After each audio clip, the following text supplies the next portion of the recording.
اب ایک بات جو قابل توجہ ہے جس پر میں آج خصوصی طور پر بات کرنا چاہ رہا ہوں وہ یہ ہے کہ نبی پاک صلی اللہ علیہ وسلم نے یہ بھی بتا دیا کہ ماں کا بڑا حق ہے،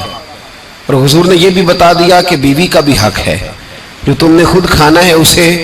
کھلانا ہے، جو خود پہننا ہے اسے۔ اب مسئلہ پتہ کیا ہوتا ہے، بیوی کا مطالبہ ہے کہ تو سوائے میرے کسی کی نہیں سنے گا، وہ کہتی ہے کہ چونکہ میں آئی ہوں سارا کچھ چھوڑ کے،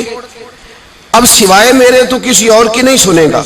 اماں کہتی ہے کہ چونکہ پیدا میں نے کیا ہے، پرورش میں نے کی ہے، جوان میں نے کیا تو حقوق میرے زیادہ ہیں۔ یہ حدیث اماں ضرور سنائے گی اگر اسے یاد ہوگی۔ اب اس کا نقصان یہ ہوتا ہے کہ اگر کسی عورت سے یہ پوچھا جائے کہ تو بتلا کہ بغیر ماں کے کوئی بچہ بڑا ہو سکتا تھا، تو اس نے پال پوس کے تجھے دیا ہے تو یہ کیسے کہہ سکتی ہے کہ تو کسی اور کی نہ سن؟ اور اگر اماں سے بندہ کہے کہ تو خود ہی گئی تھی اس کو دیکھنے، تو ہی اس کو لائی ہے، اب کس طرح کر کے یہ ممکن ہو سکتا ہے کہ خاتون خانہ جو نکاح کر کے آئی ہے، جس کے حقوق کا تعین خود نبی پاک صلی اللہ علیہ وسلم نے فرمایا، اس کو حق نہ دیا جائے؟ ہمارے ہاں نقصان یہ ہوتا ہے، ایک آدمی کہتا ہے کہ بس میری سنی جائے اور میرے علاوہ کسی دوسرے کی نہ سنی جائے، بالکل میری حد تک معاملہ رہے، آگے نہ بڑھے۔ میرے رسول پاک صلی اللہ تعالیٰ علیہ وآلہ وسلم کی خدمت عالی مرتبت میں جب ایک شخص نے عرض کی کہ حضور مجھ سے بڑا گناہ ہو گیا ہے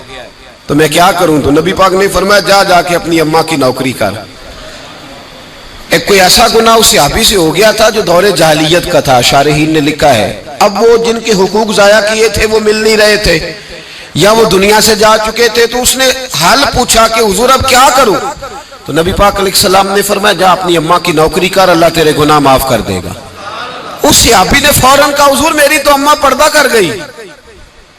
میری اماں تو وصال کر گئی، تو حضور نے ایک نیا حق بیان فرمایا، محبوب نے فرمایا جا کے خالہ کی نوکری کر، اللہ تیرے گناہوں کو معاف فرما دے گا۔ اور فرمایا خالہ بھی مثل ماں کے ہوتی ہے، خالہ بھی مثل،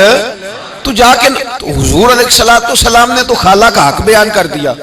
نبی پاک نے تو تعین کر دیا کہ تو نے نوکری کرنی ہے۔ اب اگر بیگم صاحبہ کو اعتراض ہو کہ تو خالہ کے گھر کیا لینے گیا تھا، تو ادھر کیوں گیا تھا، تو یہ اس کا اعتراض اس لیے درست نہیں ہے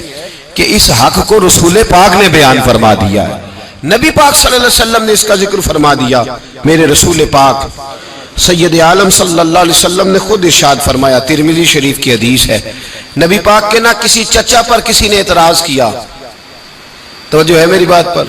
اب یہاں وضاحت نہیں ہے کہ وہ مسلمانوں میں سے تھے یا غیر مسلموں سے تھے، لیکن کسی نے حضور کے کسی چچا پر، ہمارا پتہ کیا حال ہے، چاچا تو بڑا دشمن ہوتا ہے نا، تو اس پر تو اعتراض کرے تو ٹھنڈ پڑتی ہے معاذ اللہ، لوگ کہتے ہیں فٹافٹ کر دو جملے اور کہہ دے، چاچا تو شریک ہوتا ہے، روز ابا بتاتا ہے، اماں روز تبصرہ کرتی ہے کہ بڑا ظالم ہے۔